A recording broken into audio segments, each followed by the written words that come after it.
वासुदेव सुतं देवं कंसचाणूरमर्दनं देवकी परमानंदं कृष्णं वंदे जगद्गुरु। श्रीमद् भगवत गीता। आज से हम एक नई श्रृंखला आरंभ करने जा रहे हैं कि तेरे कर्मों का कर्ता कौन। इस श्रृंखला के अंतर्गत आज हम तीसरे अध्याय का 27वां श्लोक करेंगे। श्लोक इस प्रकार है, प्रकृतेः क्रियमाणानि गुणैः कर्माणि सर्वशः अहंकार विमूढ़ात्मा कर्ता अहम इति मन्यते।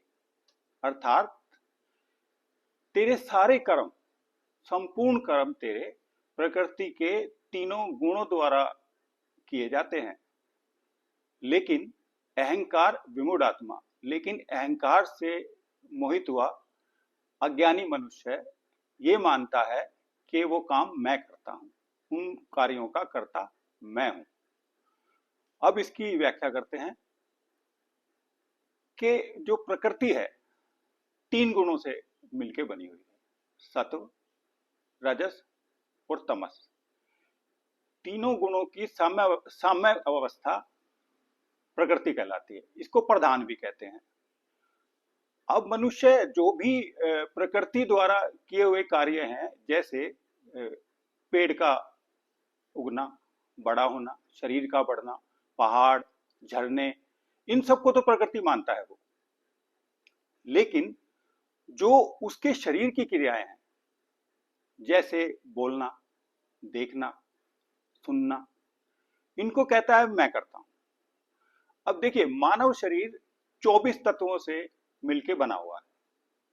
उसमें 5 पंचमहाभूत, भूमि, अग्नि, जल, वायु और आकाश, 5 ज्ञान इंद्रियां जिनसे हमें वस्तुओं का ज्ञान होता है, पदार्थों का ज्ञान होता है।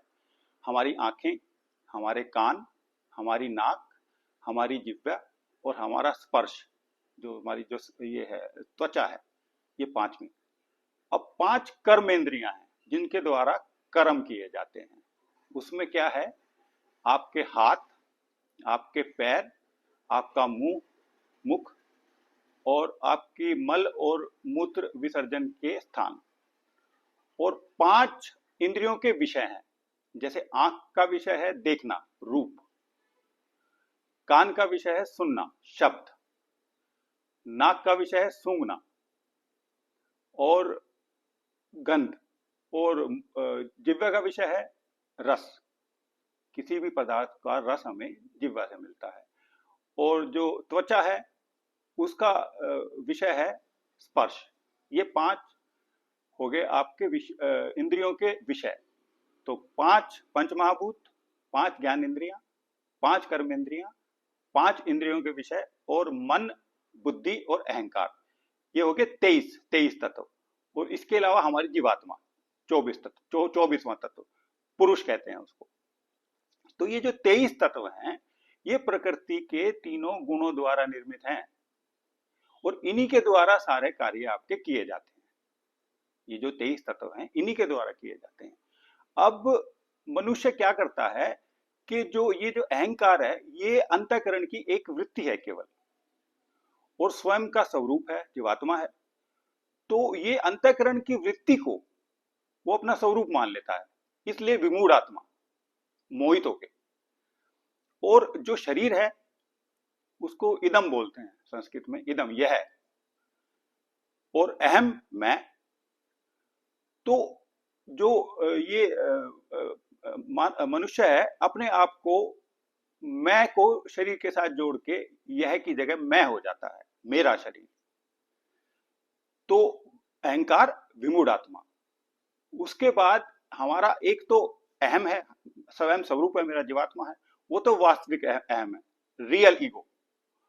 और एक अवास्तविक अहम है, मैं शरीर हूं, ये अनरियल ईगो है।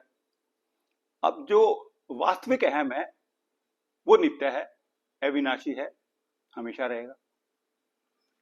और जो ये अवास्तविक अहम है, अनरियल ईगो है, ये अनित्य है, इसका नाश होना है शरीर का।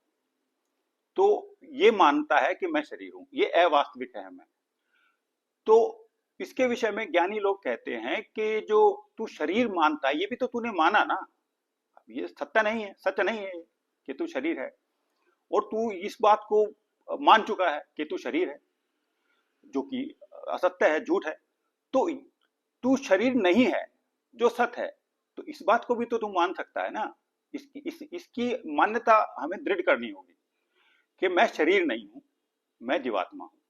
और जैसे जैसे आपकी ये मान्यता दृढ़ होगी, जैसे जैसे आपकी मान्यता दृढ़ होगी, तो आपको ये पता लग जाएगा कि आप शरीर नहीं हो, और शरीर द्वारा जो भी कार्य किए जाते हैं, मैं बोलता हूं, मैं सुनता हूं, मैं देखता हूं, मैं चलता हूं, मैं उठता हूं, मैं सोता हूं, ये सारी सारी क्रियाएं हैं जो मेरी, जो ये छोटी छोटी नित्य क्रियाएं हैं, ये सभी प्रकृति के गुणों द्वारा की जाती हैं। इनका कर्ता प्रकृति के गुण हैं, और यही गुण हमारे शरीर में भी हैं। प्रकृति में तो प्रचुर मात्रा में है, लेकिन हमारे शरीर में बहुत सूक्ष्म मात्रा में है। लेकिन इन्हीं तीनों गुणों से हमारा शरीर की क्रियाएं की जाती हैं। यही भगवान कह रहे हैं कि नैवम किंचित करोमीति युक्तो मन्येत तत्वविद। तत्वविद जो ज्ञानी है वो इस बात को मानता है कि जो भी ये क्रियाएं हैं, ये मैं नहीं करता हूं, ये प्रकृति के तीनों गुणों द्वारा की जाती है। और अब सभी वीडियो को देखने वालों से मेरी एक प्रार्थना है कि ये जो वीडियो है, इसको आप अपने जो आपके ग्रुप हैं व्हाट्सएप पे, फेसबुक पे, इसको शेयर करिए। ये कृष्ण की वाणी है, ये केशव की वाणी है, ये मोहन की वाणी है।